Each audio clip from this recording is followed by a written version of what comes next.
Hey guys, JB here from Alpha Wolf Consulting. Alrighty, so coming to you, come on, son. Coming to you with the last segment of the workshop activities. Alrighty, so this is understanding using our beliefs to influence our feelings, which by definition influences our biochemical responses. So, like we've said throughout the whole workshop, our thoughts influence our beliefs influence our emotional states or our emotions, and our emotions influence our feelings, and then our feelings influence our biochemical responses.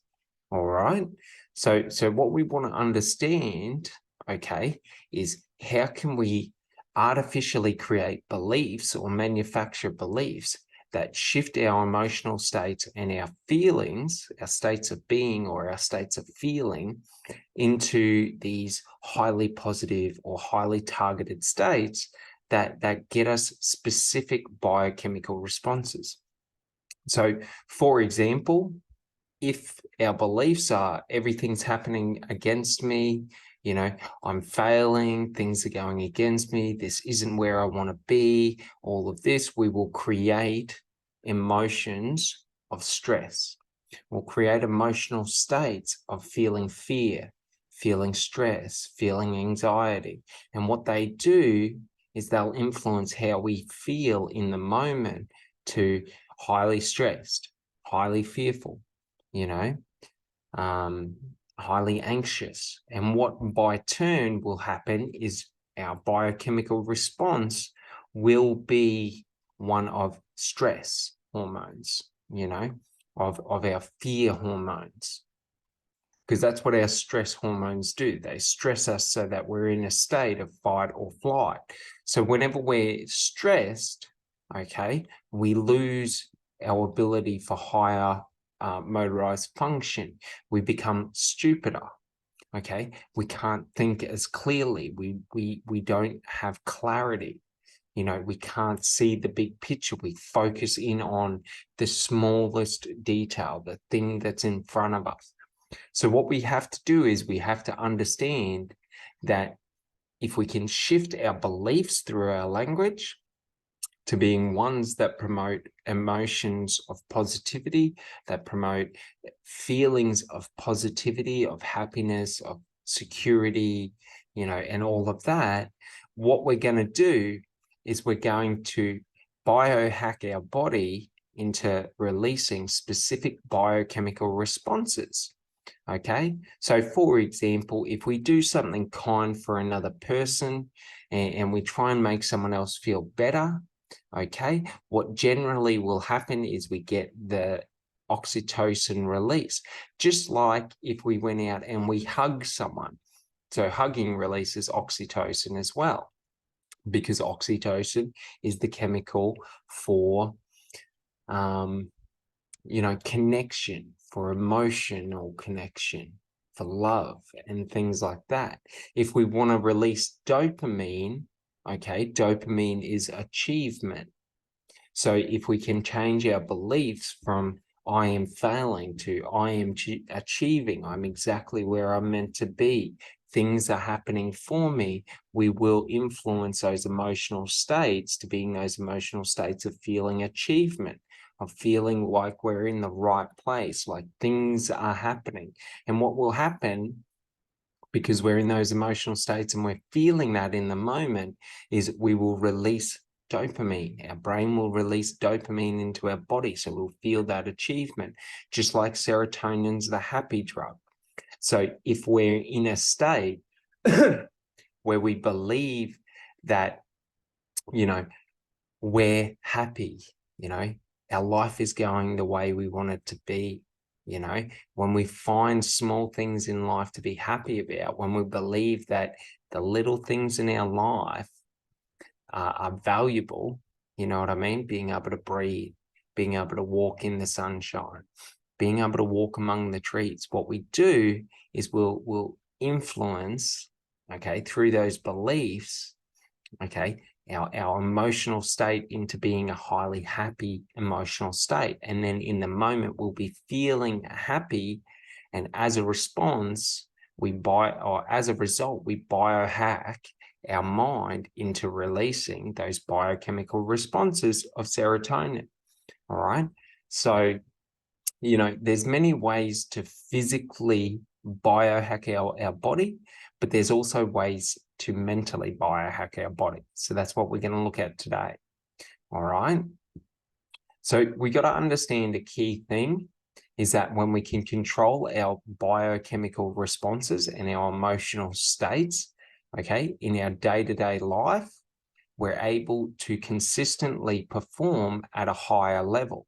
We're able to consistently perform, and become stable in terms of we're not having, these dopamine rushes or these serotonin rushes and then having these drop down or spikes in our cortisol or our stress hormones.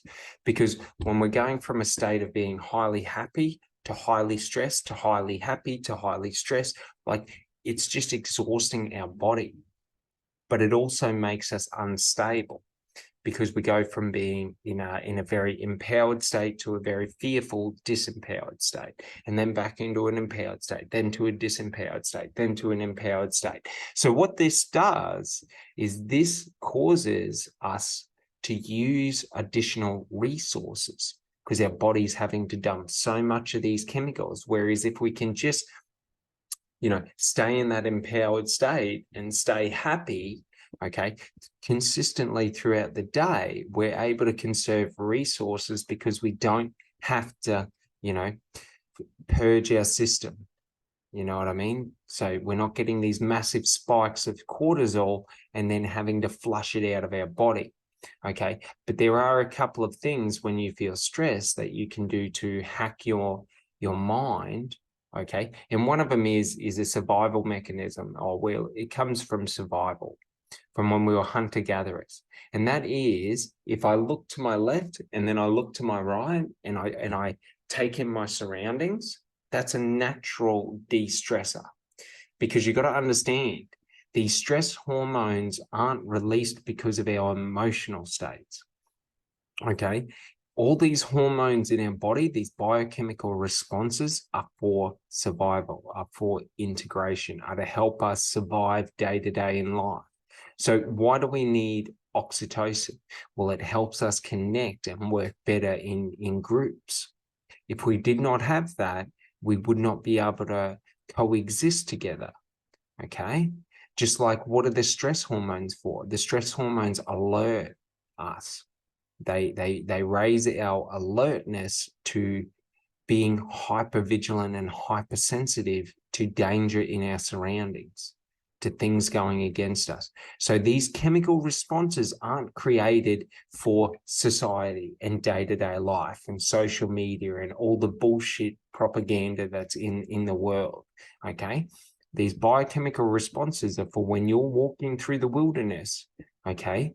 Dopamine is when your body is hungry, it uses dopamine to reward you for finding food, to incentivize you to find food.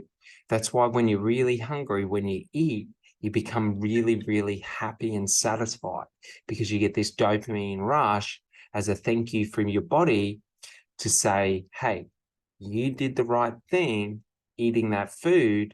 So I want to reward you so that you're incentivized to do it again and again and again. Now we understand why people overindulge in food, why when we feel down that we eat. It's because we get a kick out of dopamine for eating, because it's an evolutionary trait. It's an evolved mechanism in our brain to stop us from starving, to give us the motivation to find what we need in life to survive. All right. So when we understand this at a higher level within ourselves through awareness and mindfulness, okay, we gain true freedom in life. Because in any moment, if we're feeling or we're getting these hormones, okay, or these biochemical responses that we don't want, Well, we just have to understand, how do we clear them and how do we move forward and, get the responses that we want to get in our body, as I've explained. All right. So further to that, okay, we've got to understand that a key part of this workshop and a key part of this activity in this workshop is understanding that, right, if we're not consciously aware of these biochemical responses, if we're not consciously aware of these states of mind, of these emotional states, of how we're feeling in the moment, of why we're feeling what we're feeling, okay, what happens is we naturally will outsource it to our external environment. So I will feel good if I exercise. I will feel good if people love me. I will feel good if people want to be around me, if people are nice to me, this, that, and the other. Okay. But what we want to do is, instead of, just leaving it up to the whims of the environment to condition our responses, we want to take conscious action to condition our responses. And how do we do this? Through our thought patterns, which influence over time our beliefs, which influence over time our emotional states, which influence our feelings, okay? And our feelings are the emotions that we feel moment to moment, how we're feeling. Do we feel secure? Do we feel safe? Do we feel fear? Do we feel loved? Do we feel in love? Do we feel, happy, joyous? All of these other things. And what we want to do is we want to identify the emotional states that we want to sit in, okay? And we want to curate our beliefs to get us those emotional states, because once we're in that emotional state and we start feeling that way, then it triggers our brain to release the chemicals for that. And there are other ways to do this. Okay, so other ways to do this is through breath work, is through meditation, is through activities like physical activities and things like that. So for example, if you want to get a massive rush of serotonin, okay, go out and run 10K. Run as hard and as fast as you can. Push your body to its absolute breaking point, and you'll get a dump of it. If we want dopamine in our body, all we have to do is achieve tasks, set tasks and achieve them, feel achievement. If we want to have oxytocin, okay, we just have to be kind to one another, do something nice for another, do something that makes someone else smile. And not because you want the result, but do it because it's going to make you feel better, because your body's going to reward you with that response. Because those actions, okay, are survival actions. Okay.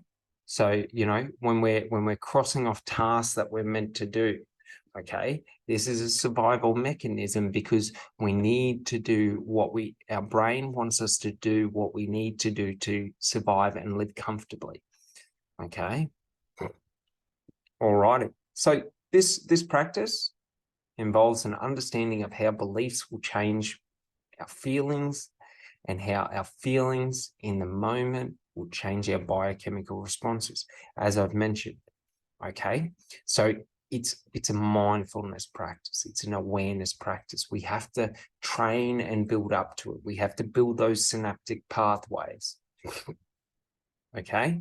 So for example, let's say I'm broke. Okay. I've tried everything to achieve, the environmental states, or an environmental state in my life of security.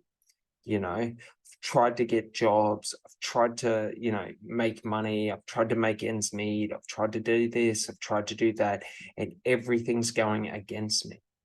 Okay. It doesn't mean that I have to believe that everything's going against me.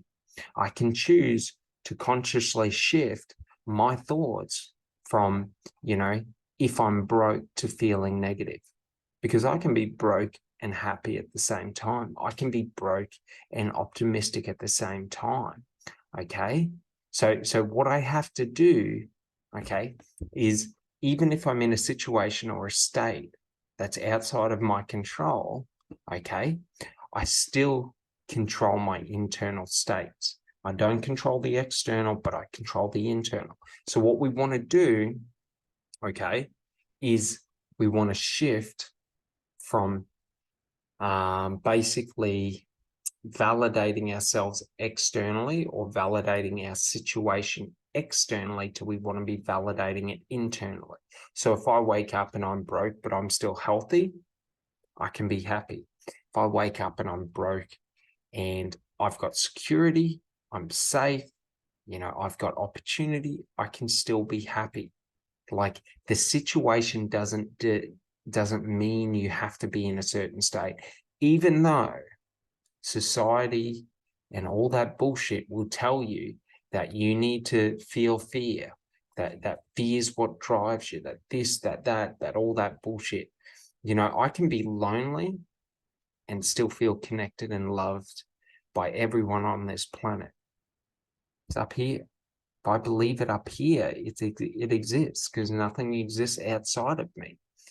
Because as we've mentioned, okay, throughout this workshop, that our conscious mind, okay, and our mind, so our conscious and our subconscious mind, okay, creates our understanding of reality, okay? Because there is no good, there is no bad, there is no success, there is no failure. It's just all arbitrary, set by people who want to enslave other people. So why would people do that? Take, for example, Hollywood.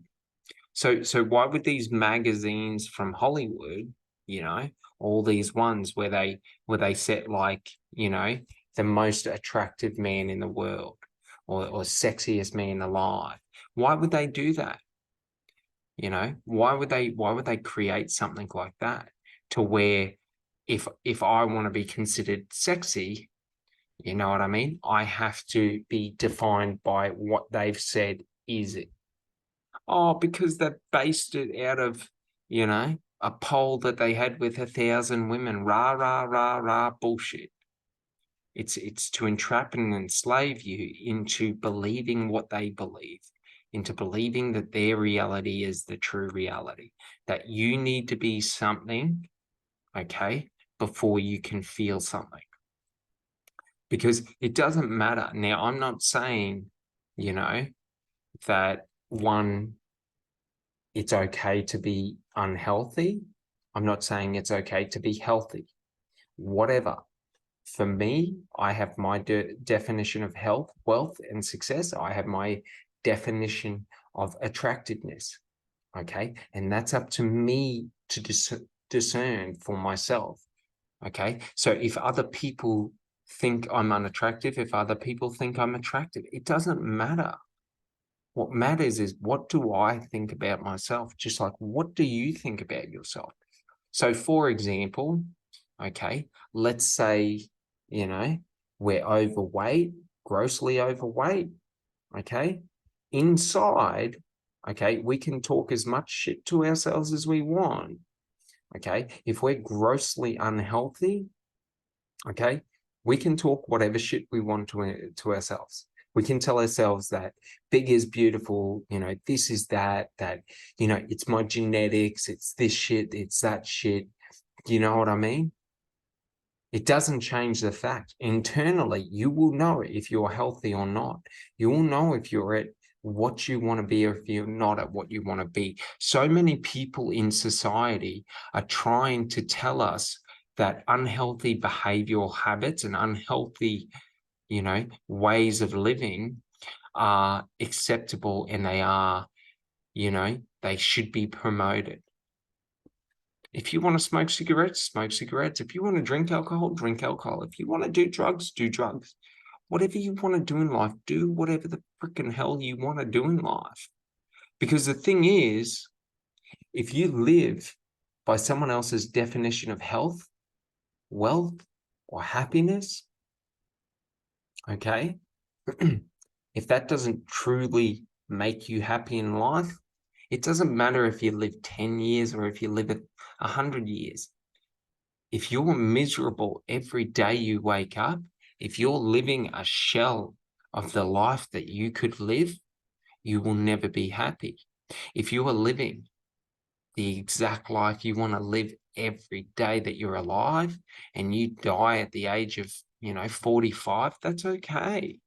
It doesn't really matter. At least you're going to die happy.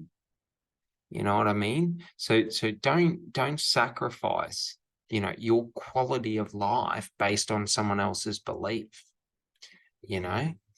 Don't sacrifice who you are and who you want to be in life for any arbitrary bullshit. Okay? If people are telling you bigger's beautiful and you're overweight and you don't feel healthy and you want to make a change, don't listen to them. Like internally, you're telling yourself the change you want to make. Just to the same, if everyone's saying that you have to be, at 15% body fat and have a six-pack and rah to be happy, and you're bigger and you're okay, like you're living a good life, you're doing exactly what you want to do in life and you're happy and you're ecstatic about life and you've got a good quality of life, no one can take that away from you. If you want to live 100 years, okay, and over 100 years, yeah, there's some metrics that you got to do, but it doesn't mean you're going to succeed, okay? Because who knows, you get hit by a bus. Who knows, a war happens, a famine happens. Who knows? Maybe food companies are poisoning us. Take fast food, for example. Fast food is toxic to the human body, as just like grocery stores around the world are the most corrupt stores. Those big chain supermarkets at Woolworths, they store fresh fruit for up to 2 to 3 years before they put it on the shelf. That's not healthy. So while you're thinking that you're living healthy, you're not actually, because what does your body do with food? Okay, when we understand this at the higher level, okay, when we eat an apple, our body takes that material, those genetic, that genetic material, and it reprograms it into new cells. It reprograms it into, things that it needs to be. So if you're eating an apple that's 2 years old, it's been sitting there degrading and dying for 2 years. Now, it may look fresh, it may taste fresh from all the bullshit chemicals that they use, but it's not healthy. The most healthy diet ever is just natural diets. So to the same, if you're eating meat and you're eating frozen meals, those frozen chicken wings and all of that, where they're, a year or two out, where they're just produced and then they're just frozen. So what we want to do is we want to try and find the best way for us to live based on what we believe as being healthy. We want to live our life based on what we believe as being wealthy. Is wealthy to you working 100 hours a week to earn a high income in a job where you're miserable and stressed every day? Or is wealthy, having the freedom to do whatever you want in life, to live however you want to live, to go and see whatever you want to see, to live a life where you're not stressed? So what we got to do is we got to determine these things, and we got to determine these beliefs, but not based on anyone else, but based on ourselves. Now, when we're doing this, we have to understand, okay? We got to understand what's true. So we got to do our own independent research.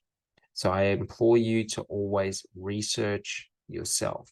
Come up with your own conclusions based on the data that's presented to you. Learn to interpret the data so you can determine what is healthy for you and what is bullshit marketing that people are putting in front of you to try and mislead and misrepresent it to you, okay? Because when you do that, at least you're living and you've got the diet that you want in life, and you're doing the things that you want to do in life, and you're living your best life, because that's all that matters.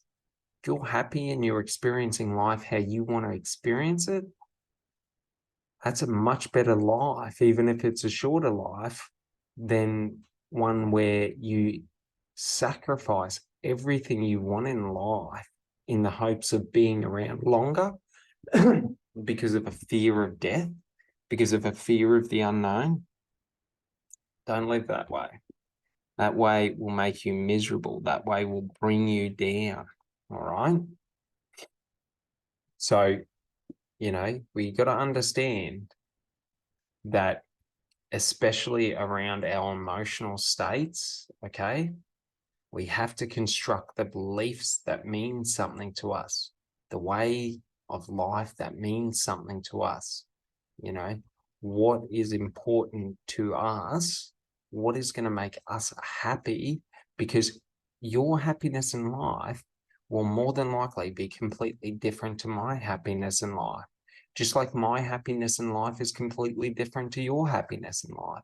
And it's not that we all should live the one way. Like, life is about self-expression and experience. Like, experience what's important to you. Experience life for yourself. Don't let another tell you what is the right life to live and what is good and what is bad, because it's all just corruption. It's all corruption, because a healthy diet is only a healthy diet until someone proves it wrong. You know what I mean? But also remember, you inherently have the evolutionary traits of what is right for you. So you already know what a healthy diet is. You already know what's going to make you happy in life. But it's just that throughout our lives, throughout our childhood, throughout our interactions in society, we have been bombarded and with so much propaganda and so much bullshit, okay, bullshit information, that we become confused, that we don't understand, that we become susceptible to being led, susceptible to being misled, susceptible to being misguided, to being controlled. Because, these large companies, these large food companies, they do want to control the narrative around what is a healthy diet so that they can promote their products. So, like, for example, the Heart Foundation is owned by the big farmers, is owned by, the fast food companies. Like, it's all just propaganda, because, like, everyone who says they're honest and true, majority of them aren't competent, majority of them aren't even coherent, because they say illogical things, and they go back and forward and back and forward and back and forward, and they tell you that carbs are the worst thing to eat, or meat is the worst thing to eat, or fats are the worst things to eat, or sugars are the worst things to eat. Rah, rah, rah, rah, bullshit. Whatever works for you works for you. Figure it out for yourself. That way you have the freedom to be able to determine, how do you want to live life? What is a great life to you? What's a great diet to you? Because food is fuel. You know what I mean? That's it. Food is fuel. Now, we can say food is an experience, but that's what a drug addict says. Why is food an experience in high dining? Because they use higher fat concentrations, because they use more butter. Generally they use higher quality produce, but it's not healthy. It's not healthy the way that they cook, because they cook in a sense to, get that dopamine hit from the food, to get that serotonin hit from the food. Because if you get that, your experience in that restaurant is so much higher that, that what really happens is you become an addictive, an addict, addicted to that experience, to getting that fix. Trust me, I used to love, going out to 5-star restaurants and eating the most gourmet meals. I loved cooking with butter. I loved cooking the most rich, beautiful food. But that's not exactly healthy, because what tastes good? High salt content. What tastes good? High sugar content. What tastes good? Complex carbohydrates, all these different things. So we got to be able to determine for ourselves what is good for us and what is bad for us and what we want in our life, and like, it's only you that will ever have to live with your choices in life. You know what I mean? Now, not to say if you have a family and you have young children, like those young children depend on you. So different responsibilities. But, in essence, okay, when it comes down to your mortal soul, your life experience, all that jazz, it's just you. Because on your deathbed, okay, no one else is sitting there answering for you laying there dying. No one else is taking that spot for you. When the time comes, okay, you got to face it just like I have to face it. And I personally would rather enjoy my life in every moment to the maximum of my life, okay? That way, when I'm on that deathbed, at least I'm smiling. At least I'm happy, regardless of how it looks. You know what I mean? So just remember that. And just think about, what are the beliefs that you can implement and implant into your conscious mind and your subconscious mind to shift your emotional states so that you're able to control your biochemical responses, so that you're able to control, and have a stable life, an emotionally stable life, because your biochemical responses are not going up and down and up and down. It's not a roller coaster.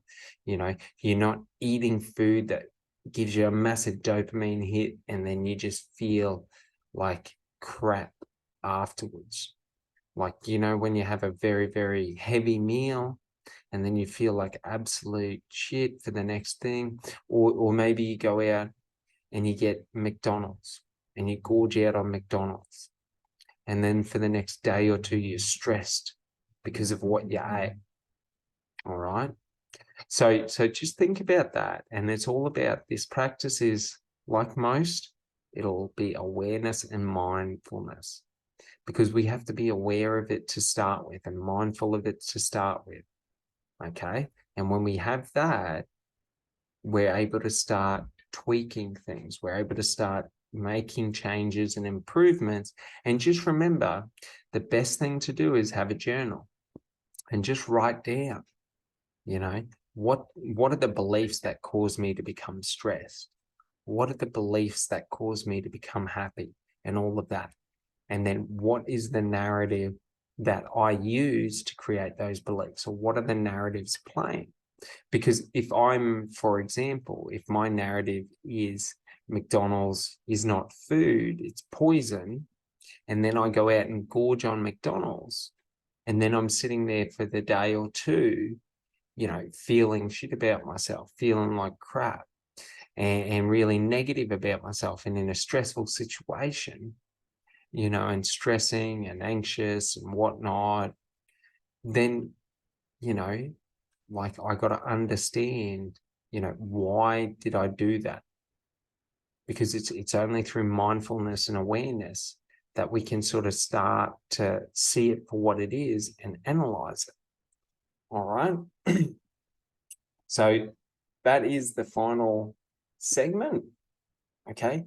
And when we can do this, what it does is it just gives us stability in life, stability to be able to live, happy every day, or to be able to live, secure every day, like emotionally secure, or maybe mentally secure.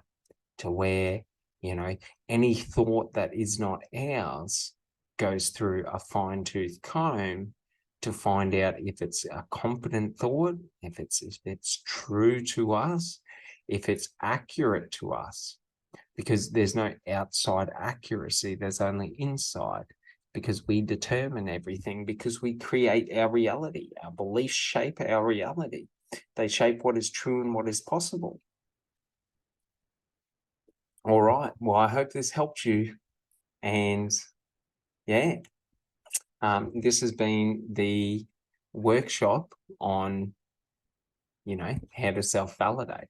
So I'm hoping that, by the end of it, by doing these practices, by doing these activities, and by the knowledge that's being presented, that you're able to improve your own self-validation, that you're able to shift from external validation to internal validation, so that you're able to take full control over your thoughts, your beliefs, your emotions, your feelings, and your biochemical responses, so that no longer can anyone enslave your mental state, enslave your mind through propaganda, through external beliefs, through implanting beliefs or conditioning you, and it'll give you the freedom to be able to live your version of your best life. And that's my goal for you, is to figure out what you want in life, figure out what means something to you,